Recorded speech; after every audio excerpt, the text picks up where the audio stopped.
రెడ్డి మీడియాతో మాట్లాడుతూ రైతులను ఈ గవర్నమెంట్ ఆదుకోవట్లేదు, సేమ్ ఆంధ్రప్రదేశ్ అని మాట్లాడుతుంది. దాని మీద మీరే ఒక ఊర్లోకి వెళ్ళి రైతుల గురించి తెలుసుకుంది వీళ్ళకి ఇంకేం రైతుల గురించి తెలిసి చెప్పండి ఇది మాట్లాడడానికి కూడాను.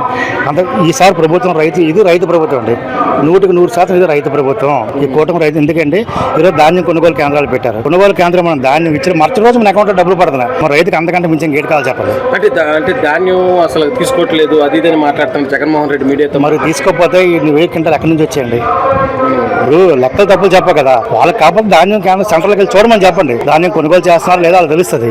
ఇప్పుడు ఎక్కడ ప్యాలెస్లో కూర్చొని మాట్లాడితే ఏం తెలుస్తుంది చెప్పండి. ఇది ధాన్యం సెంటర్లకు వెళ్తే కొన్ని ధాన్యం కొంటున్నారు ఏటు కొంటున్నారో తెలుస్తుంది కదా. వాళ్ళు ఎప్పుడూ వాళ్ళ అబద్ధాలు, వాళ్ళు ముందు ఏంటంటే ఒక్క అవకాశం అని చెప్పి మనం మోసం చేసి వచ్చారు. అదే అబద్ధాన్ని కంటిన్యూ చేస్తున్నారు. వాళ్ళు 2014-15లో తెలుగుదేశం గవర్నమెంట్, అప్పుడు తెలుగుదేశం గారు గొప్ప సబ్సిడీస్ రైతులకి, ట్రాక్టర్లు కానీ వాళ్ళు 100 పంతులు కానీ ఇటువంటి అంతా సబ్సిడీ ఇచ్చింది.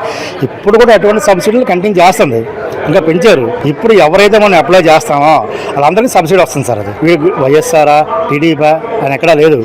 మనం సబ్సిడీకి అప్లై చేస్తే వెంటనే మనకి ఏం కావాలి, ట్రాక్టర్ కావాలి, వెంటనే ఎవరైనా ట్రాక్టర్ ఇస్తున్నారు.